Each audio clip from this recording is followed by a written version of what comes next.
Good morning everyone. दोस्तों आज है 23 फरवरी 2022 और हम लोग करने वाले हैं द हिंदू न्यूज़पेपर की एनालिसिस। मेरा नाम है सितेंद्र चौधरी और आपके लिए कुछ सिलेक्टेड टॉपिक्स मैं यहाँ पे लेके आया हूँ। लेकिन आगे बढ़ने से पहले कुछ उन स्टूडेंट की एक बार आपको नाम बता देता हूँ जिन्होंने कल बहुत बढ़िया आंसर दिए हैं, डिटेल्ड में आंसर दिए हैं। देखिए सभी बच्चों का नाम लेना यहाँ पे पॉसिबल नहीं हो पाता है, लेकिन ये स्टूडेंट ऐसे हैं जो रेगुलरली एनालिसिस तो देखते ही देखते हैं, उसके अलावा काफ़ी डिटेल्ड में आंसर भी देते हैं। देखिए आप सभी को बोलना चाहूँगा आगे बढ़ने से पहले, कोई भी जो टॉपिक हम लोग यहाँ पे करते हैं जिसको मैं आपको एक्सप्लेन करता हूँ, अगर किसी भी तरह का कोई डाउट होता है तो आप उसको कमेंट सेक्शन में जाके पूछ सकते हो, ठीक है। और कोशिश करना कि वो डाउट जो है उन्हीं टॉपिक से रिलेटेड हो, लेकिन उसके अलावा भी अगर आपको कोई लगता है ऐसा टॉपिक है, वो भी डाउट आप पूछ सकते हो इसके अलावा भी, ठीक है। तो उसको भी हम लोग एक्सप्लेन कर सकते हैं आपके कमेंट सेक्शन को पढ़ के। अगर वो लगता है कि उसको डाउट यहाँ पे क्लियर किया जा सकता है और वो हमारी एनालिसिस में कहीं ना कहीं हेल्प कर सकता है, तो आप वो भी पूछ सकते हो। तो आज के जो स्टूडेंट हैं हमारे यहाँ पे, जैसे शरीक बशीर हैं, बहुत इन्होंने एक्चुअली 3-4 आंसर दिए हैं और जितने भी क्वेश्चन हम लोगों ने पूछे थे सभी डिटेल में आंसर दिए हैं, बहुत शानदार। आप इसी तरह से देखते रहिए, डेफिनेटली आप बहुत इंप्रूव करोगे। कुणाल श्रीवास्तव हैं, लगातार हमारे एनालिसिस देखते हैं, बहुत पुराने स्टूडेंट हैं और हमेशा पार्टिसिपेट भी करते हैं। रीना दुबे जी के बारे में तो क्या ही कहें, बहुत शुरू से जुड़ी हुई हैं प्लेटफॉर्म के साथ, हमेशा आंसर देती हैं, हमेशा क्वेश्चंस पूछती हैं और इनके आंसर भी काफ़ी पढ़ने लायक रहते हैं। आप भी कमेंट सेक्शन में जाके इनके आंसर पढ़ सकते हो। श्रुति राजपूत जी हैं, ये भी इनका आज कमेंट मिला बहुत शानदार। संजीव दास जी हैं, थैंक यू वेरी मच, बहुत अच्छे वर्ड्स बोलने के लिए। लेकिन मैं एक्सपेक्ट करूंगा कि आप जो है आंसर्स पे ज़्यादा फोकस करें जो क्लास में पूछे जाते हैं। मोनाल सिंघवी हैं, काफ़ी एक रेगुलर स्टूडेंट हैं हमारे और हमेशा से पार्टिसिपेट भी करते हैं क्वेश्चंस वगैरह में। मोनिका प्रजापति हैं, और भी बहुत सारे स्टूडेंट हैं जिनका नाम यहाँ पे सभी का लेना पॉसिबल नहीं है, लेकिन अगर आप अच्छे आंसर दोगे और आपका आंसर सबसे हटके होगा, डिटेल्ड होगा, तो डेफिनेटली हम लोग आपको नाम यहाँ पे इंक्लूड करेंगे। देखिए उससे वैसे ऐसा कुछ होता नहीं है, लेकिन हाँ मुझे ये पता चलता रहता है कि ये जो स्टूडेंट हैं वो रेगुलर हमारे एनालिसिस देखते हैं। और कई ऐसे स्टूडेंट हैं जो अभी जिनके नाम रेगुलरली आते रहते हैं, लेकिन इस बार वो शायद यहाँ पे पार्टिसिपेट नहीं कर रहे हैं। तो देखिए हम लोग ट्रैक रखते हैं, मुझे पता रहता है कौन से स्टूडेंट एनालिसिस जो है स्टूडेंट वो रेगुलरली देख रहे हैं, कौन से नहीं देख रहे हैं। तो थोड़ा सा आप जो है पार्टिसिपेट करें।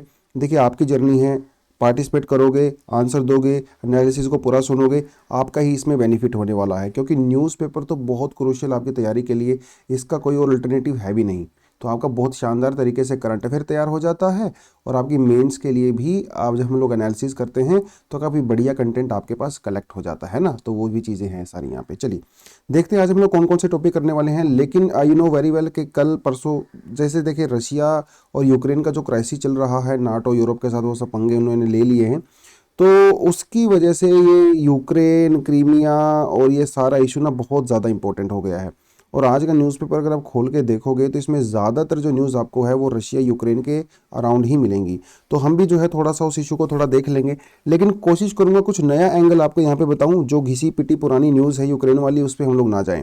तो थोड़ा सा जो पहले 2 आर्टिकल रहेंगे वो इसी के बारे में रहेंगे, रशिया यूक्रेन क्राइसिस और रशिया चाइना टाइज, क्योंकि आज का जो एक्सप्लेनर सेक्शन है वो भी इसी के बारे में है। तो यहाँ पे कुछ हम लोग थोड़ा ना इंडिया वाला पर्सपेक्टिव जानने की कोशिश करेंगे कि इंडिया ने इसके ऊपर क्या रिएक्शन दिया है और इंडिया के लिए क्या क्या इम्प्लीकेशंस हो सकती हैं बिकॉज ऑफ दिस क्राइसिस। तो इंडिया वाला पर्सपेक्टिव पे हम ज़्यादा फोकस करेंगे, क्योंकि ये एग्जाम में जो है वो इंडिया ओरिएंटेड कंटेंट ही ज़्यादा पूछेगा आपसे, है ना। चलिए ये थोड़ा हम लोग देखेंगे। फिर रहेगा अफसपा रिमूवल के बारे में। यू नो वेरी वेल के थोड़े समय पहले नागालैंड में जो अफसपा को लेके इशू हुआ था, जिसमें नागालैंड में 13 सिविलियंस मार दिए गए थे, मतलब अनफॉर्चुनेटली, क्योंकि उनकी प्रॉपर पहचान नहीं हो पाई थी by the personals, army security personals. उसके बारे में ये है थोड़ा सा है, और तो इसको थोड़ा देखेंगे थोड़ा अफसपा के बारे में और ये पूरा नागालैंड में क्या मामला है। PM cares for the children, ये इसकी जो टाइम लिमिट था उसको एक्सटेंड कर दिया गया है। क्यों एक्सटेंड कर दिया गया है, क्या है ये पूरी स्कीम, उसके बारे में आपको बताऊंगा। ये थोड़ा जानना रहेगा, इंपॉर्टेंट स्कीम है, मुझे लगता है एग्जाम में यहाँ से क्वेश्चन आ सकता है, प्रीलिम्स में खासकर। ठीक है, तो प्रीलिम्स के हिसाब से कुछ फैक्ट्स हम यहाँ पे देख सकते हैं।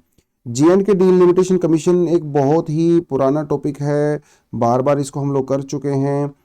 तो आज इसको मैं ऐसे डिटेल में आपको नहीं कराऊंगा, लेकिन ब्रीफली थोड़ा सा बताऊंगा कि ये पूरा जो है इशू क्या है। उसके बाद CPI and inflation, consumer price index और इन्फ्लेशन जो है, वैसे तो ये आर्टिकल आपका जो है यूनाइटेड किंगडम से रिलेटेड है, लेकिन थोड़ा सा इंडिया वाला एंगल भी है यहाँ पे, वो क्या है पूरा जानने की कोशिश करेंगे। GS3 से है, देखिए आप सभी को पता है मेरी कमजोरी क्या है, जब भी GS पेपर 3 से कोई भी टॉपिक आता है तो वो मैं उसको हमेशा प्रेफरेंस पे रखता हूँ, है ना।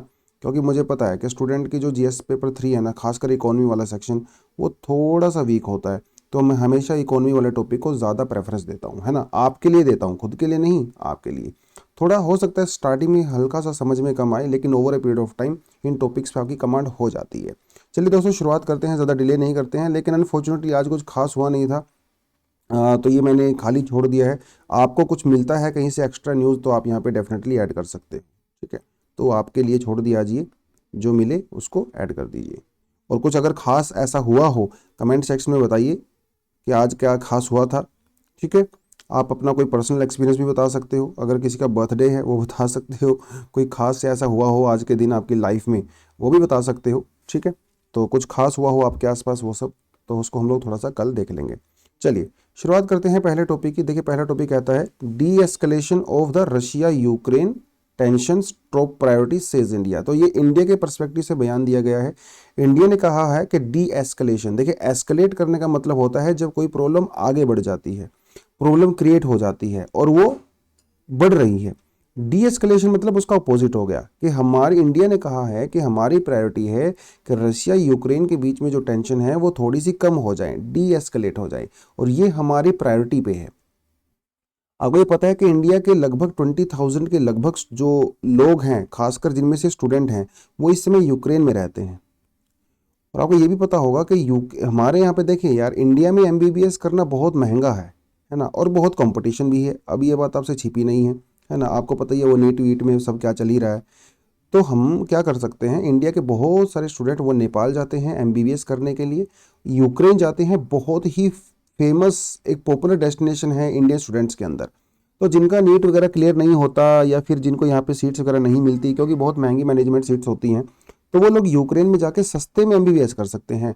हाँ, लेकिन ये है कि अगर आप नेपाल से, यूक्रेन से, कहीं से भी अगर आप एमबीबीएस करके आते हो वहाँ से, तो उसके बाद आपको इंडिया में आके एक टेस्ट देना पड़ता है।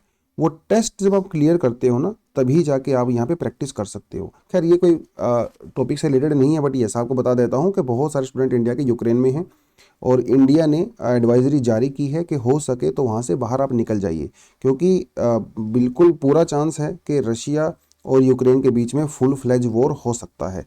तो इंडिया ने बेसिकली एडवाइजरी जारी की है। तो ये थोड़ा सा मामला यहाँ पे बनता है। और उसके अलावा रशिया ने कुछ रिकॉग्निशन यहाँ पे किया, थोड़ा वो आपको मैं बता देता हूँ। एक बार मैप के थ्रू थोड़ा देखेंगे, ज़्यादा इजी रहेगा हमारे लिए। देखिए ये है यहाँ पे ब्लैक सी। आप मुझे कमेंट में सेक्शन में क्या बताना है, ये बताना कि ये वाला जो वाटर बॉडी है यहाँ पे नज़र आ रहा है, ये ब्लू कलर में, इसका नाम क्या है। ये अगर बता दोगे ना तो बस मज़ा ही आ जाएगा। इसीलिए पूछ रहा हूँ आपको, क्योंकि ऑलरेडी आपको मैं ये चीज़ें बता चुका हूँ। चलिए दोस्तों, तो ये आपको जो यहाँ पे नज़र आ रहा है ना, ये ऑरेंज कलर में, देखिए मैं यहाँ पे ब्लैक कर लेता हूँ। तो ये जो आपको नज़र आ रहा है, देखिए मैं इसको भी इंक्लूड कर देता हूँ वैसे तो, ठीक है। ये वाला एरिया जो है, जिसका मैंने ब्लैक बॉर्डर कर दिया है, ये है यूक्रेन, ठीक है जी।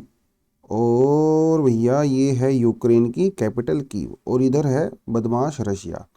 तो ये तो आपको सबको पता है कि पहले ये सब सेंट्रल एशियन कंट्रीज थी, यूक्रेन वगैरह, वो सब रशिया का ही पार्ट हुआ करते थे। उस समय इसको हम लोग यूएसएसआर कहते थे, राइट। तो 1991 में जब डिसइंटीग्रेशन हुआ तो ये सब टूट के उससे अलग हो गए। तो अभी भी इन सारी कंट्रीज में, खासकर यूक्रेन की बात करें, तो ये जो बॉर्डर एरिया आपको नज़र आ रहे हैं ना, जो यूक्रेन रशिया की बाउंड्री के साथ लगते हैं, यहाँ पे अभी भी बहुत सारी रशियन स्पीकिंग पॉपुलेशन रहती है, और सिंपथाइजर भी कह सकते हो, जो कि रशिया को सपोर्ट करते हैं। हालांकि रहते यूक्रेन के अंदर हैं, लेकिन रशिया को सपोर्ट करते हैं। तो ये थोड़ा आपको यहाँ पे थोड़ा सा आइडिया होना चाहिए। अब हो गया ये मामला पूरा कि आपको नाटो के बारे में तो पहले से पता ही है ना, नाटो। तो यूक्रेन ने नाटो को ज्वाइन करने में इंटरेस्ट दिखाया था, और हो सकता है यूक्रेन नाटो ज्वाइन भी कर लेता। होता क्या है, अगर कोई कंट्री नाटो ज्वाइन कर लेती है, तो उसकी वजह से यूएसए या यूरोपियन कंट्री जो नाटो का पार्ट है, वो वहाँ पे अपनी डिफेंस फोर्सेस को डिप्लॉय कर सकती हैं, वहाँ पे जो है मिसाइल्स वगैरह तैनात कर सकती हैं। तो अगर यूक्रेन नाटो ज्वाइन कर लेता, तो उसका मतलब ये है कि रशिया के बिल्कुल बॉर्डर पे यहाँ पे यूएसए अपनी मिसाइल्स वगैरह को तैनात कर सकता था। तो बस सारा मामला एक्चुअली शुरुआत यहीं से हुआ। रशिया ने कहा कि भैया यूक्रेन किसी भी हालात में नाटो ज्वाइन नहीं कर सकता, अगर उसने ऐसा किया तो रशिया इसको अटैक कर देगा। ऐसा 2014 में हुआ भी।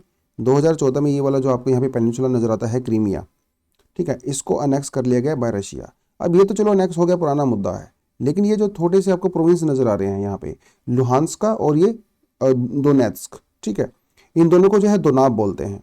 यहाँ पे बहुत सारे जो है रशियन सिंपथाइजर्स हैं, बहुत सारे यहाँ पे रशियन स्पीकिंग लोग रहते हैं जिनका रशिया की पॉलिटिकल क्लासेस के साथ और आर्मी के साथ एकदम क्लोज रिलेशन है। तो ये क्या कर रहे थे, ये 2014-15 से लगातार रिबेलियन कर रहे थे, यूक्रेन की गवर्नमेंट के अंदर लड़ रहे थे इनके साथ।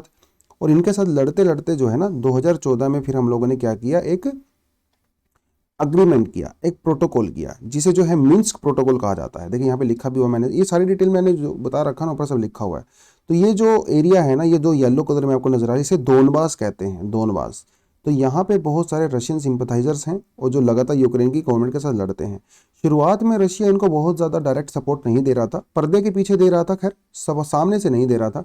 लेकिन अभी फाइनली रशिया ने इनको डायरेक्ट सपोर्ट देने की बात की है, रशिया ने इन दोनों को रिकॉग्नाइज करने की बात की है, वो सारे का सारा मामला है। तो मिन्स्क अग्रीमेंट के अंदर क्या हुआ था, देखिए मिन्स्क अग्रीमेंट के अंदर ये हुआ था कि ये जो एरिया है, रशिया है, यूक्रेन है और एक और यूरोप की भी एक एजेंसी है, एजेंसी इन द सेंस कि वो ग्रुपिंग है यूरोप की। तो इन लोगों ने क्या किया था, 2014 में आपस में अग्रीमेंट किया था, जिसे मिन्स्क टू 2014-2015 में हुआ था, मिन्स्क टू और मिन्स्क वन अग्रीमेंट उसको कहा जाता है। जिसमें ये बात हुई थी कि ये जो रेबल्स हैं जो इस दोनाब एरिया में है, जो बताया ना ये वाला एरिया, ये रेबल जो है वो सीज फायर करेंगे, हथियार वगैरह छोड़ देंगे, लड़ाई नहीं करेंगे इस दोनबास रीजन में। ये डिसाइड हुआ था। ये डिसाइड हुआ था कि यूक्रेन जो है इन एरिया को ज़्यादा पावर देगा, थोड़ी सी ऑटोनॉमी देगा। उसके अलावा रेबल ने जो ये कहा था कि वो यूक्रेनियन ट्रूप्स को अलाउ कर देगी बॉर्डर एरिया में आने के लिए। देखिए मामला ऐसा बनता है दोस्तों, ये जो दोनबास का जो रीजन है, ठीक है, यहाँ पे जो ये बॉर्डर एरिया है ना, यहाँ पे रेबल्स का कंट्रोल है। तो मिन्स्क जो अग्रीमेंट हुआ था उसमें ये कहा गया था कि रेबल्स जो हैं वो इस जगह को छोड़ देंगे और यहाँ पे यूक्रेन की आर्मी आ जाएगी। लेकिन अनफॉर्चुनेटली ये जो मिन्स्क अग्रीमेंट है इसको फॉलो नहीं किया गया, इसे रिकॉग्नाइज नहीं किया गया बाय रशिया और सीज फायर वायलेशन लगातार हो रहा था, मतलब बेसिकली इसको इम्प्लीमेंट नहीं किया गया। ये तो थोड़ा सा हो गया इस अग्रीमेंट के बारे में, थोड़ी सी हिस्ट्री के बारे में, ठीक है, थोड़ा शायद आपको ये पहले से पता ही है, कोई नया चीज़ तो यहाँ पे है नहीं। अब यहाँ पे एंगल ये बनता है कि भैया इंडिया यहाँ पे क्या कहता है। देखिए इंडिया कहता है कि भैया देखिए इंडिया रशिया को डायरेक्टली क्रिटिसाइज तो कर नहीं सकता, ये तो ऑब्वियस सी बात है ना, प्रैक्टिकल ही नहीं है हमारे लिए रशिया को डायरेक्ट कन्फ्रंट करना, क्योंकि उधर से चाइना वाला एंगल भी साथ में ही आता है। अगर रशिया को हमने डायरेक्ट क्रिटिसाइज किया तो रशिया तो चाइना से पहले ही क्लोज है, तो इंडिया के साथ उसके रिलेशन ख़राब हो जाएंगे, जो कि हम लोग नहीं करना चाहते। हाँ, तो होता क्या है ना, हम लोग डिप्लोमेटिकली ना बहुत ना चिकनी चुपड़ी बेसिकली बातें करते हैं, वो बेसिकली सिंपल सा कॉन्सेप्ट है। तो इंडिया ने कहा है कि देखो भैया डिप्लोमेटिक सोल्यूशन निकालिए, मिन्स्क अग्रीमेंट को फॉलो कीजिए, नॉर्मेंडी फॉर्मेट को फॉलो कीजिए। Normandy agreement actually Russia, Ukraine, Germany और फ्रांस के बीच में हुआ था, जिसमें वही पीस वाली बात की गई थी कि शांति बरकरार रखनी है, सीज फायर जो है वो रखना है एंड ऑल दैट, वही जो है इस तरह की बातें हुई थी। तो इंडिया ने कहा कि नॉर्मेंडी फॉर्मेट और मिन्स्क अग्रीमेंट को फॉलो कीजिए, डिप्लोमेटिकली जो है सोल्यूशन निकालिए, शांति की स्थापना कीजिए, वो इस तरह की बातें यहाँ पे कही गई हैं। अब यहाँ पे इंडिया का एक और एंगल आता है, क्योंकि देखिए रशिया ने जब पहले रशिया ने इनको रिकॉग्नाइज नहीं किया था, तो रशिया यहाँ पे डायरेक्टली अपने ट्रूप्स को मूव नहीं करा सकता था। लेकिन क्योंकि रशिया ने अभी इनको रिकॉग्नाइज कर लिया है, तो रशिया डायरेक्टली अपने यहाँ पे ट्रूप्स जो है यहाँ पे डिप्लॉय कर सकता है। तो एक तो ये बहुत बड़ा एंगल हो गया। तो बेसिकली वो अभी यूक्रेन की टेरिटरी के अंदर घुस रहा है, तो हो सकता है फ्यूचर में वो इस टेरिटरी के अंदर भी घुसे और यहाँ पे एक जगह बनाए ताकि वो क्रीमिया को डायरेक्ट एक्सेस कर सके, है ना। ऐसा भी माना जा रहा है एक्सपर्ट के द्वारा कि हो सकता है इस बॉर्डर एरिया में कुछ ऐसा कॉरिडोर वो ज़बरदस्ती बनाने की कोशिश करेगा। इंडिया का यहाँ पे और भी क्या एंगल बनता है, देखिए जब से चाइना और रशिया के रिलेशनशिप ज़्यादा अच्छे हुए हैं, तब से पाकिस्तान और रशिया के रिलेशनशिप भी काफ़ी ठीक ठाक हो गए हैं, जो कि पहले नहीं थे। प्राइम मिनिस्टर जो है पाकिस्तान के इमरान खान, वो रशिया को, मॉस्को को बेसिकली थोड़े समय में विजिट करने वाले हैं। उसके अलावा चाइना के रिलेशनशिप तो किसी से छिपे हैं ही नहीं। चाइना ने जो है ऐसा पहला कंट्री है जिसने रशिया का S-400 मिसाइल सिस्टम जो है वो किया था। अभी इंडिया ने भी उसको किया है। तो रशिया ने जब इंडिया को ये S-400 किया तो उसकी वजह से अमेरिका हमारे ऊपर सैंक्शंस भी लगा सकता है। खैर वो एक अलग बात रहेगी। तो डेफिनेटली रशिया तो इंडिया के ऊपर सैंक्शन लगाने से रहा अभी के मामले में, जिस तरह से अमेरिका थोड़ा बैकफुट पे है, तो वो रिस्क नहीं लेगा कि इंडिया के ऊपर सैंक्शंस लगाएगा। लेकिन ये कुछ घुमा फिरा के बहुत सारे छोटे बड़े एंगल यहाँ पे हैं जो कि यहाँ पे इस समय प्ले कर रहे हैं। यूक्रेन का एंगल है, नाटो का एंगल है, पाकिस्तान रशिया का एंगल है, चाइना रशिया का एंगल है, इंडिया का यहाँ पे एंगल बनता है। और इंटरनेशनल जो पीस है उसका पूरा एंगल बनता है। तो बहुत सारी डायमेंशन है यहाँ पे, और थोड़ा थोड़ा करके आप इसको देखते रहेंगे तो वो कवर हो जाएगा। हाँ, लेकिन वो आपसे ये पूछ सकता है कि जो दोनबास रीजन है, ठीक है, वो रिसेंटली न्यूज़ में था, ये क्यों न्यूज़ में था, कहाँ पे ये पड़ता है, वो थोड़ा सा आपको डेफिनेटली वो पूछ सकता है। इस तरह की छोटी छोटी चीज़ें। मिन्स्क अग्रीमेंट के बारे में पूछ सकता है कि मिन्स्क अग्रीमेंट किस चीज़ के बारे में है, कौन सी पार्टीज़ के बीच में था, वो पूछ सकता है आपसे। वो जो है नॉर्मंडी फॉर्मेट के बारे में पूछ सकता है कि ये रिसेंटली न्यूज़ में था, कौन कौन सी कंट्री में था, रशिया, यूक्रेन, फ्रांस और जर्मनी। ये छोटी छोटी चीज़ें प्रीलिम्स में डेफिनेटली वो आपसे घुमा फिरा के कहीं ना कहीं पूछ सकता है, तो वो थोड़ा सा आपने ध्यान रखना है उसके लिए। चलिए, अगला जो हमारे पास आता है वो आता है examining the Russia China axis. ये आज का एक्सप्लेनर सेक्शन है। आपको वैसे तो पता है कि हम लोग एक्सप्लेनर सेक्शन सबसे बाद में करते हैं, लेकिन कोई बात नहीं, आज थोड़ा सा मूड, क्योंकि वो टॉपिक वही रशिया वाला चल रहा है ना, तो इसलिए मैंने सोचा कि थोड़ा पहले ही आपको करवा देता हूँ। तो रशिया चाइना के रिश्ते जो है वो थोड़ा सा हमेशा से ही मतलब 1949 के बाद से ही थोड़ा अप एंड डाउन रहे हैं। Up and down in the sense कि मोस्टली तो डाउन रहे हैं। रशिया और चाइना के रिश्ते जो है वो बहुत खास नहीं थे। दोनों लगभग कम्युनिस्ट कंट्री थी, और बाद में जो माओस थे और रशिया की जो लीडरशिप थी उनके बीच में थोड़ा इश्यूज भी हुआ, इनके बीच में वॉर भी हुआ, और अभी भी कई जगह पे यहाँ पे बॉर्डर इश्यूज बने हुए हैं। लेकिन मजबूरी है ना भैया अभी, क्योंकि दोनों का दुश्मन एक है, तो दुश्मन का दुश्मन तो दोस्त होता है, तो उसी तरह से अभी ये भी लगभग दोस्त बन गए हैं। क्योंकि चाइना भी यूएसए और नाटो के और अगेंस्ट में, वो आपको सब पता है इंडो चाइना पैसिफिक में क्या चल रहा है, कोड है और वो सारी सारी चीज़ें हैं ना। तो वो थोड़ा सा इसके रिलेशन के बारे में वो बात कर रहे हैं इस आर्टिकल में। तो कहते हैं कि रशिया और चाइना के रिलेशन जो है इस समय best in their entire history हैं। इतने अच्छे रिलेशन उनके बीच में पहले ज़िंदगी में कभी रहे नहीं, तो पहली बार ऐसा चांस बनता है। दूसरी बात, रशिया जो है वन चाइना प्रिंसिपल को पूरी तरह से सपोर्ट करता है और ताइवान को बिल्कुल भी रिकॉग्नाइज नहीं करता, जिससे चाइना काफ़ी खुश है। चाइना काफ़ी खुश है। उसके अलावा दोनों ही, चाइना और रशिया जो है यूएसए और उसके जो एलाइज हैं यूरोप के अंदर, उनसे थोड़ा सा उनका 36 का आंकड़ा है लगभग, ऐसा मान लीजिए आप। क्योंकि दोनों कंट्री परेशान है नाटो के एनलार्जमेंट को लेके। नाटो जो है वो नई नई कंट्रीज़ को इंक्लूड करता है और अपना इन्फ्लुएंस को बढ़ाता है, जिसकी वजह से चाइना और रशिया दोनों परेशान हैं उससे। तो कॉमन इंटरेस्ट है ना, कॉमन इंटरेस्ट है, तो जिसकी वजह से वो काफ़ी क्लोज आ गए हैं। Growing military closeness as well as their two way trade, भैया ट्रेड भी इनके बीच में इंक्रीज हो रहा है। अभी अगर आप देखोगे तो $137 बिलियन का जिनके बीच में ट्रेड हुआ, जो कि पिछले साल की कंपैरिजन में 35% ज़्यादा है। हालांकि यहाँ पे ज़्यादातर जो ट्रेड है वो चाइना ही करता है। लगभग 13 से 14%, 15% के लगभग जो रशियन ट्रेड है वो चाइना के साथ होती है। हालांकि चाइनीज़ ट्रेड सिर्फ 2% होती है। देखिए भैया, चाइना तो सुपर पावर है ना, तो उसको ज़्यादा फर्क नहीं पड़ता। वो ज़्यादातर एक्सपोर्ट करता है रशिया को, और वो भी एनर्जी वाले सेक्टर में उसको वो करता है। उसके अलावा S-400 तो आपको मैंने पहले बता ही दिया कि चाइना ने खरीदा था, और इनके बीच में कई बार जो है वो मिलिट्री और नेवल एक्सरसाइज भी हो चुकी हैं। तो खैर, कहने का मतलब ये है कि दोनों के बीच में दोस्ती लगातार बढ़ रही है ना, इसमें किसी तरह का कोई डाउट नहीं है। अब जब दोस्ती बढ़ रही है तो यूक्रेन वाले मामले में चाइना ने क्या बोला। देखिए, ये भी आपको पता है कि चाइना के अंदर जो मोस्टली कंपनीज़ हैं, हालांकि अभी रिसेंट समय में तो चाइनीज़ कंपनी भी ग्रो कर रही है, लेकिन वहाँ पे आज भी जो मोस्टली कंपनीज़ हैं वो यूरोपियन कंपनीज़ हैं, अमेरिकन कंपनीज़ हैं, जो कि वहाँ पे जाके अपनी असेंबली यूनिट को एस्टेब्लिश करते हैं। अब ऐसा भी नहीं है कि चाइना सीधा सीधा यूरोप से अमेरिका से पंगा ले लेगा, जबकि उसकी पूरी इकोनॉमी उनकी लगभग उन्हीं कंपनीज़ के ऊपर डिपेंड करती है। और चाइना अभी इतना सुपर पावर भी नहीं है कि वो अकेले सर्वाइव कर सके, पूरी तरह से डोमिनेट कर सके पूरे रीजन को। तो चाइना ने भी जो है थोड़ा सा डिप्लोमेटिकली ही इस पूरे मामले पर रिस्पॉन्ड किया है यूक्रेन वाले पे। तो चाइना ने कहा कि देखिए भैया, हम लोग सोवरेनिटी, इंडिपेंडेंस, टेरिटोरियल इंटीग्रिटी, है ना, वो हर कंट्री की रिस्पेक्ट करते हैं। हालांकि ये बहुत मजाक है, क्योंकि चाइना खुद ऐसा कभी नहीं करता। साउथ चाइना सी में क्या कर रहा है वो सबको पता है, लेकिन बोलने में क्या जा रहा है। तो चाइना ने बेसिकली ये कहा है यूनाइटेड नेशन के उसमें जाके। उसके अलावा चाइना ने कहा कि देखिए, हम लोग कोई भी एनर्जी क्राइसिस नहीं चाहते, क्योंकि ताकि एनर्जी प्राइसेस इंक्रीज ना हो। देखिए, इंडिया की तरह चाइना की भी बेचारे की मजबूरी है। जैसे इंडिया एनर्जी के लिए इंपोर्ट के ऊपर डिपेंड करता है, उसी तरह से चाइना भी इंपोर्ट के लिए एनर्जी इंपोर्ट की करता है एनर्जी के लिए। उसके पास भी जो है क्रूड ऑयल वगैरह ज़्यादा है नहीं, ठीक है। तो अगर यूक्रेन क्राइसिस बहुत ज़्यादा एस्केलेट हो जाता है तो डेफिनेटली जो क्रूड ऑयल प्राइसेस हैं या गैस प्राइसेस हैं वो बहुत ज़्यादा इंक्रीज हो जाएंगे, इसमें कोई डाउट नहीं है ना। क्योंकि यूक्रेन, रशिया और ये जो कुछ कंट्रीज़ हैं वो काफ़ी ज़्यादा नेचुरल गैस की सप्लाई करते हैं पूरी दुनिया को। तो चाइना ये नहीं चाहता, और ऑब्वियस सी बात है, उसके यहाँ पे इन्फ्लेशन हो जाएगा, वो सारी सारी चीज़ें। और चाइना ने भी कहा है इंडिया की तरह के मिन्स्क अग्रीमेंट को फॉलो कीजिए प्लीज़ करके, है ना। तो इंडिया और चाइना यहाँ पे एक ही जगह पे हैं क्योंकि दोनों इसी चीज़ को फॉलो करने के लिए बात कर रहे हैं। तो बेसिकली चाइना ने बहुत हार्ड स्टैंड यहाँ पे नहीं लिया है, लेकिन ये सबको पता है कि अगर आज रशिया इतना अग्रेसिव हो रहा है तो उसके पीछे कहीं ना कहीं चाइना की डेफिनेटली सपोर्ट है। चाइना को, रशिया को ऐसा लगता है चाहे मेरे ऊपर लाख सैंक्शंस लग जाएं, और लग भी गए हैं और आगे और भी लगेंगे। चाइना, अब रशिया को भी ये लग रहा है कि क्योंकि चाइना मेरे साथ खड़ा है जो कि इकोनॉमिक सुपर पावर है, तो उन सैंक्शंस को मैं हैंडल कर लूँगा। अब वो कितना हैंडल करेगा कितना नहीं करेगा वो तो समय बताएगा, लेकिन रशिया शायद आज इसी बात से ही कॉन्फिडेंट है। देखिए नोड 2 के बारे में हम लोग पहले बात कर चुके हैं, पाइपलाइन के बारे में ना, जो कि जर्मनी तक आ रही है रशिया से।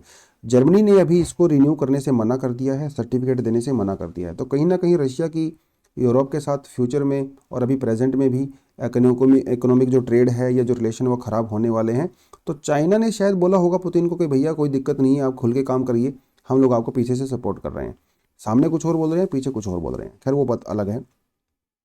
इंडिया और दुनिया के ऊपर क्या इम्पैक्ट इसका पड़ने वाला है ये थोड़ा सा देखना रहेगा। देखिए सीधी सी बात है, तो यहाँ पे सबसे बड़ी बात आती है एनर्जी की, है ना। तो अगर रशिया के साथ क्राइसिस होता है, रशिया के ऊपर सैंक्शंस लगते हैं, तो एनर्जी प्राइसेस तो डेफिनेटली बढ़ने ही वाला है ना। और इंडिया की या किसी वर्ल्ड की किसी भी इकोनॉमी की बात करें तो जो एनर्जी है वो उसकी बैकबोन होती है। तो ये जो थोड़ा सा यहाँ पे एंगल एक बनता है एनर्जी वाला। उसके अलावा जो रशिया की इकोनॉमी है, क्योंकि चाइना के साथ उसका ट्रेड बढ़ रहा है, तो उसकी इकोनॉमी थोड़ी सी ज़्यादा रेजिलियंट हो गई है। रेजिलियंट मतलब वो जितने ज़्यादा सैंक्शन उसके ऊपर लगाए गए हैं उतना ज़्यादा नेगेटिव इम्पैक्ट नहीं पड़ा है। ऐसा फ्यूचर में भी देखने को आ सकता है, ठीक है। और उसके अलावा जैसे जो यूएसए सैंक्शंस वगैरह लगाता है तो वो सारी सारी चीज़ें हो गई।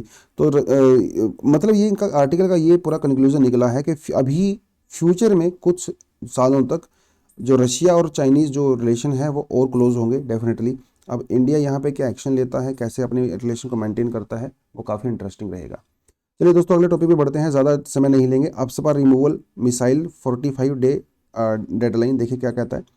आप सबको पता है कि कुछ समय पहले नागालैंड के अंदर हमारे जो आर्म्ड फोर्सेस थे, बाई मिस्टेक उन्होंने 30 सिविलियंस को मार दिया गया था। उनको लगा था कि टेररिस्ट हैं और ये वायलेंट एक्टिविटीज़ करेंगे, लेकिन वो ऐसा था नहीं, वो सिविलियन थे, इनोसेंट थे, जिसकी वजह से काफ़ी प्रोटेस्ट वगैरह भी हुए थे वहाँ पे। तो दोबारा से आपसपा जो है काफ़ी न्यूज़ में आ गया था। Armed forces special power act 1958, ये क्या होता है आप सभी को पता है। इसमें किसी भी एरिया को जब डिस्टर्ब एरिया डिक्लेयर कर दिया जाता है, डिस्टर्ब एरिया, तो सेंटर जो है उसको डिस्टर्ब एरिया डिक्लेयर कर देता है, तो वहाँ पे आर्म्ड फोर्सेस को स्पेशल पावर्स दे दी जाती हैं, जिसमें वो जो है वार्निंग देके किसी को गोली चला सकते हैं अगर उनको लगता है कि ये आदमी जो है पर्टिकुलरली वो वायलेट कर रहा है ना, कानून को तोड़ रहा है। उसको आर्म्ड फोर्सेस के पास ओपन फायर करने की भी पावर होती है।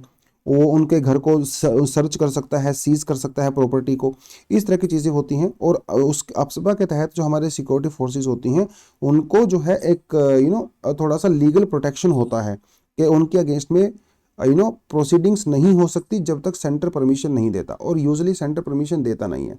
तो ये कुछ कुछ चीज़ें थी। तो उस समय में जो है नागालैंड की जो स्टेट असेंबली है, इन्होंने एक कमेटी बनाई थी, और उस कमेटी, इसमें सेंटर की भी एक रोल था, डेफिनेटली सेंटर ने ही उसको सेटअप किया था।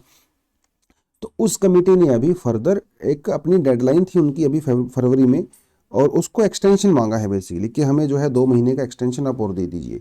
उसके लिए जो थोड़ा सा ये पूरा मामला बनता है, और तो इसमें कुछ खास है नहीं। अब सब के बारे में पहले हम अच्छी खासी बातें कर चुके हैं, तो ज़्यादा इसमें हम लोग जाएंगे नहीं।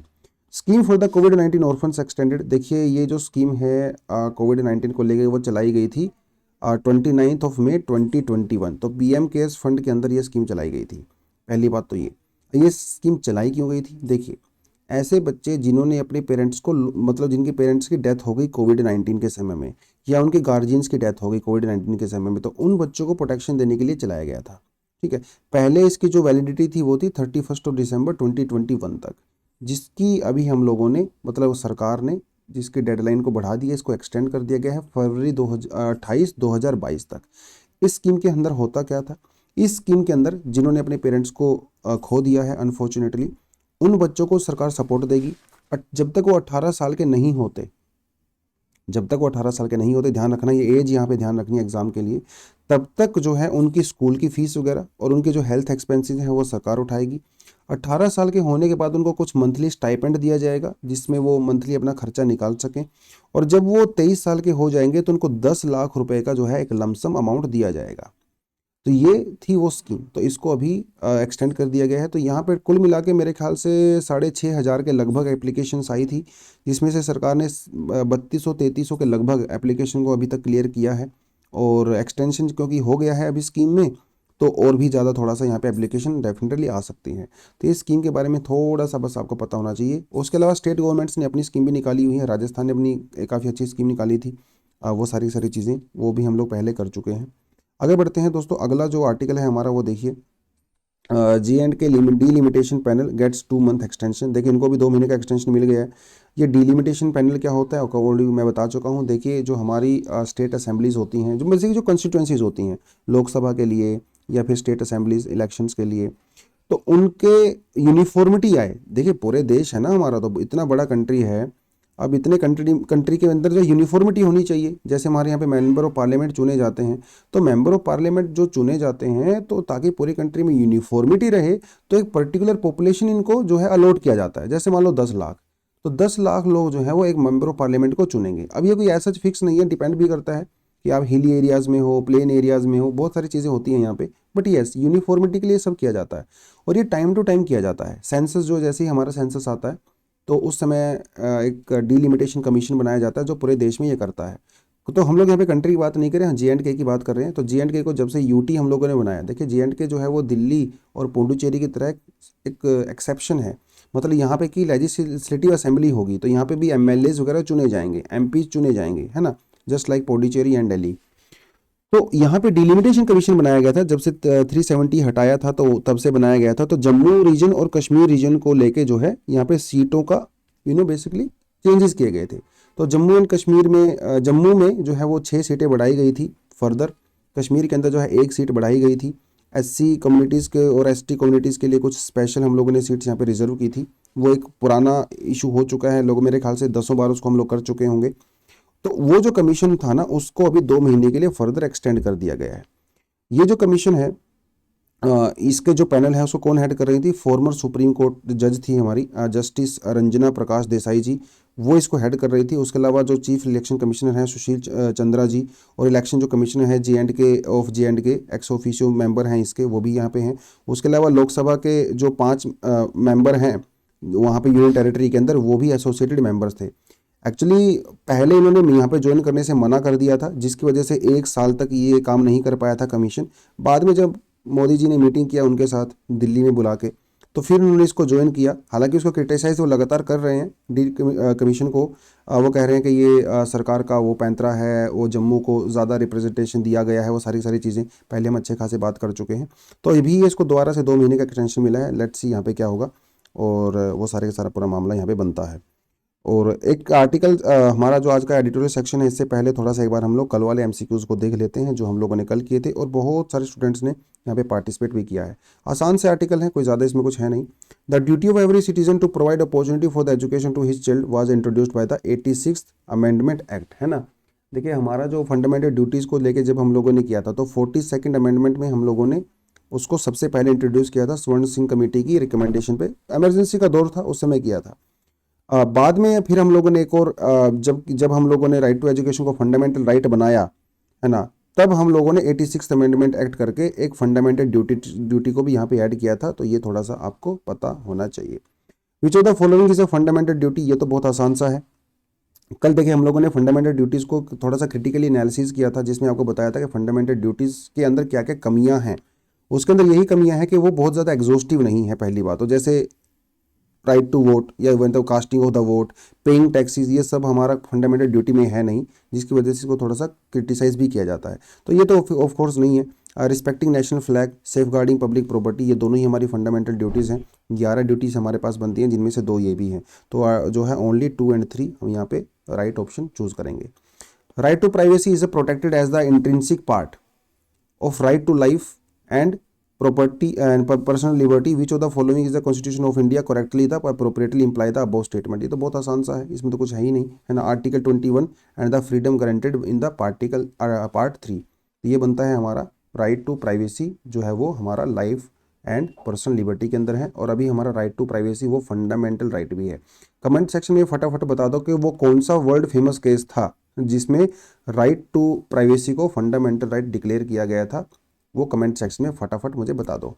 खैर, अगला जो लास्ट क्वेश्चन था हमारा वो था which of the following are regarded as the main feature of the rule of law, है ना। देखिए रूल ऑफ लॉ क्या इसका बेसिक फीचर है वो थोड़ा देख लेते हैं। तो ये बेसिक फीचर देखिए इसका limitation of power, of course limitation of power तो यहाँ पे रहेगा। अगर रूल को फॉलो करोगे तो कोई भी आदमी उस रूल को तोड़ के उससे बाहर नहीं जा सकता, तो उसके ऊपर लिमिटेशन लगा दी गई है, भैया ये तुम्हारी लिमिट है, ये तुम्हारी बाउंड्री है कानून के तहत, इससे बाहर आप नहीं जा सकते। तो ऑफ कोर्स फर्स्ट तो यहाँ पे बनता ही बनता है equality before law. Of course equality before law है ना, सभी के लिए कानून बराबर है, तो इसमें कोई छोटा बड़ा नहीं है। इन प्रिंसिपल वो तो डेफिनेटली है। People's responsibility to the government, भैया ये कोई हमारा मेन फीचर नहीं है रूल ऑफ लॉ का। रिस्पॉन्सिबिलिटी है, ठीक है, वो आप उसको एज ए ड्यूटी समझ सकती हो गवर्नमेंट की तरफ, लेकिन गवर्नमेंट तो टेम्परेरी होती है ना। तो टेम्परेरी गवर्नमेंट्स के लिए जो है हम लोगों की एक गवर्नेंस के लिए, सिस्टम के लिए, कंट्री के लिए हो सकती है रिस्पॉन्सिबिलिटी, लेकिन उसको हम लोग गवर्नमेंट के लिए नहीं बोलेंगे, खासकर रूल ऑफ लॉ के अंदर वो नहीं आता है as a main feature. Liberty and the civil rights, of course ये तो हमारा है ही, आर्टिकल 21 तो लिबर्टी की बात करती है, सिविल राइट्स भी हमारे हैं। तो आर्टिकल जो इसको हम जो यहाँ पे 1, 2 एंड 4 जो इंक्लूड करेंगे, 2018 का ये क्वेश्चन था और एग्जाम में पूछा गया था, आसान सा ही क्वेश्चन था, ज़्यादा डिफिकल्ट था नहीं। आज का एडिटोरियल क्या कहता है, a new measure of inflation is brewing on the horizon. देखिए वैसे जब मैं इस आर्टिकल के बनाने लगा ना तो मुझे रियलाइज़ हुआ कि ये इंडिया ओरिएंटेड नहीं है, यूके ओरिएंटेड है। यूके मतलब यूनाइटेड किंगडम ओरिएंटेड है। देखिए यूके में पिछले 30 सालों की इस समय सबसे ज़्यादा इन्फ्लेशन चल रही है। यूएसए में इस समय 40 सालों का रिकॉर्ड टूट गया है, भैया सबसे ज़्यादा इन्फ्लेशन है। तो इन्फ्लेशन कैसे कैलकुलेट होती है, उसको मेथड क्या है कैलकुलेट करने का, वो सारे का सारा दोबारा से अभी वो सामने लाइमलाइट में आ गया है। क्योंकि यूजुअली देखा जाता है कि जो यूरोपियन अमेरिकन कंट्रीज़ है, यहाँ की जो पॉपुलेशन इन्फ्लेशन है वो 2-3% के लगभग रहती है, इससे ज़्यादा होती नहीं है, और बहुत सालों से इतनी ही है। वो इंडिया की तरह फ्लक्चुएट नहीं करता है, लेकिन इस बार वो फ्लक्चुएट कर गया है। तो वहाँ पे भी इंडिया की तरह जो सीपीआई होता है, कंज्यूमर प्राइस इंडेक्स, उसको ही यूज़ किया जाता है। यूके की मैं बात करूँ, यूनाइटेड किंगडम।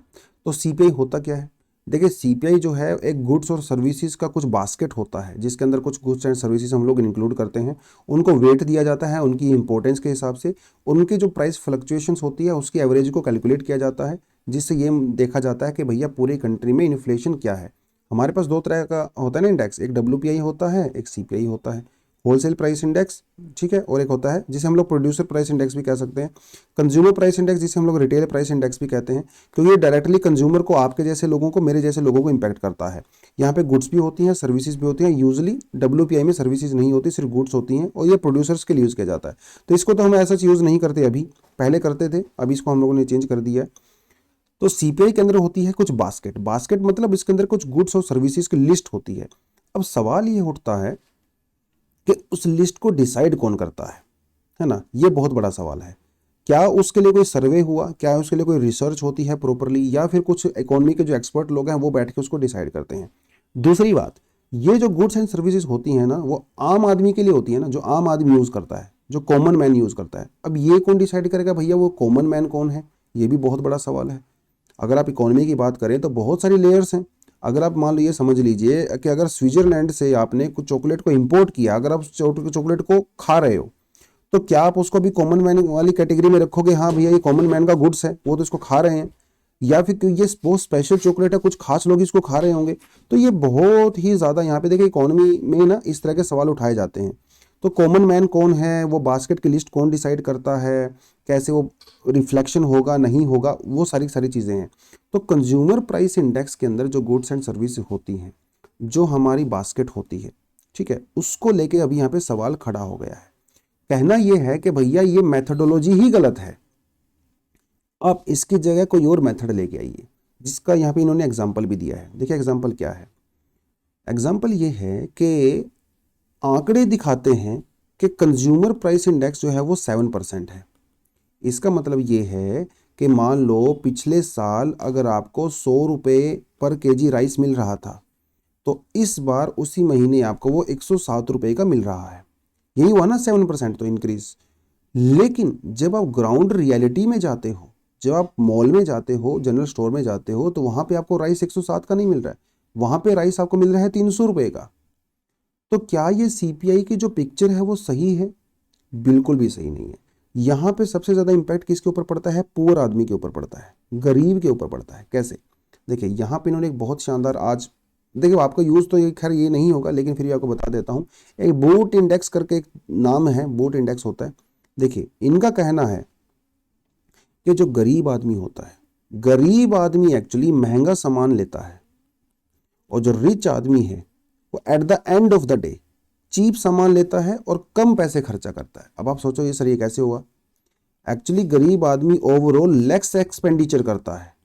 कैसे? इसका एग्जाम्पल इन्होंने दिया है। अब मान के चलिए आप जो है एक 5,000 रुपये का जूता ले रहे हो, ठीक है, और जो कि बहुत अच्छी क्वालिटी का होता है, जो अगले 10 साल चलेगा, 10 साल चलेगा। उसके अलावा एक चीप जूता है, ठीक है, जो कि सिर्फ और सिर्फ जो है वो 500 रुपये का है। ये 500 रुपये का जूता आपका जो है 6 महीने चलेगा। तो अगर आप यहां से निकालो तो ओवरऑल, क्योंकि जो अमीर आदमी है वो हाई क्वालिटी प्रोडक्ट खरीदता है जिसकी लाइफ बहुत ज़्यादा होती है, तो eight the end of the day 10 साल के बाद हो सकता है, आफ्टर 10 साल के बाद आप जो है 5,000 की बजाय जो है वो 10,000 रुपये पे कर रहे होंगे, क्योंकि 500 रुपये करके आपने बहुत ज़्यादा पे कर दिया है, जबकि उसने एक ही बार पे किया है। तो इस इंडेक्स का ये मानना है, ऑल ओवर द वर्ल्ड ये रिसर्च की गई है, सर्वे किया गया है कि एक्चुअली जो रिच आदमी है वो कम एक्सपेंडिचर करता है लॉन्ग टर्म में। शॉर्ट टर्म में वो भले ही ज़्यादा लग रहा हो, और गरीब आदमी जो पहले जिसकी परचेजिंग पावर कम है वो ज़्यादा पैसा खर्च करता है लॉन्ग टर्म में सेम प्रोडक्ट के ऊपर, सेम जरूरत को लेके। तो ये जो है थोड़ा सा यहाँ पे आपको देखना है, इसे कहते हैं बूट इंडेक्स। तो सीपीआई के अंदर जो है अभी इन्होंने यही बात बोली है कि हम इस बास्केट को चेंज करेंगे, हम ऐसे प्रोडक्ट को भी इंक्लूड करेंगे जो कि लॉन्ग टर्म के लिए यूज़ होते हैं। उस तरह की चीज़ें इन्होंने यहाँ पे कुछ बोली हैं। तो सीपीआई कोई एक नहीं है, कंज्यूमर के अंदर बहुत सारी लेयर्स होती हैं ना, कंज्यूमर कोई एक थोड़ी ना है, अलग अलग कंज्यूमर्स होते हैं। इंडस्ट्रियल वर्कर्स जो है वो अलग होते हैं, एग्रीकल्चर लेबरर्स अलग होते हैं, है ना, अनमैन्ड जो हम लोग वर्क करते हैं वो अलग होता है। इसलिए सीपीआई भी अलग अलग कैटेगरी के लिए अलग अलग निकाला जाता है। हमारे यहाँ पे बेसिकली तीन चार तरह का होता है। पहला होता है इंडस्ट्रियल वर्कर, ठीक है, जिसको लेबर ब्यूरो निकालता है। ये तो ऑलरेडी यूपीएससी प्रीलिम्स में क्वेश्चन पूछा जा चुका है, आई गेस 2014 या 2015 में पूछा गया होगा इसको, ठीक है। Labour bureau CPI for the industrial worker निकालता है। एक हमारे पास होता है CPI for the agriculture labour, ठीक है। इससे डिसाइड होता है कि जो मनरेगा वगैरह के अंदर जो वेजेस होते हैं वो डिसाइड होती हैं, जो एग्रीकल्चर लेबरर्स के लिए जो वेजेस होते हैं वो भी डिसाइड होती हैं, इसका यूज़ करके थोड़ा अपने इसको भी ध्यान रखना है। CPI for the rural labourers, ठीक है, और ये भी लेबर ब्यूरो के द्वारा ही इसको कंपाइल किया जाता है। फिर हमारे पास आता है CPI for the urban non manual employees. Ministry of statistics and the programme implementation के जो पहले सीएसओ बोलते थे, आजकल तो सरकार ने सीएसओ को और एनएसएसओ को मर्ज कर दिया है, तभी हमारे पास एनएसओ हो गया है। ये बेसिकली इनको जो है वो कंपाइल करता है एनएसओ। ये थोड़ा सा बस आपको यहाँ पे पता होना चाहिए। उसके अलावा आपने कमेंट सेक्शन में मुझे ये क्या बताना है, आपने मुझे जो है सीपीआई का बेस ईयर बताना है, ठीक है। सीपीआई का भैया बेस ईयर क्या है, एक बेस ईयर वो बता दीजिए। जो एग्रीकल्चर लेबरर्स हैं सीपीआई एएल, इसका भी बेस ईयर आप मुझे बता सकते हो, ठीक है। कुछ खास इस आर्टिकल में दम था नहीं, हालांकि मुझे लगा था जब मैंने बनाने लगा तो शायद ये कुछ इसमें कुछ खास होगा, लेकिन अल्टीमेटली बात वही आती है कि जो सीपीआई के अंदर जो गुड्स एंड सर्विसेज होती हैं, वो जो मेथडोलॉजी है उसके अंदर काफ़ी कमियां हैं जिसको दूर करने की ज़रूरत है। क्योंकि इन्फ्लेशन के आंकड़े कुछ और बताते हैं, रियलिटी में महंगाई कुछ और होती है, उसको चेंज करने की यहाँ पे ज़रूरत है।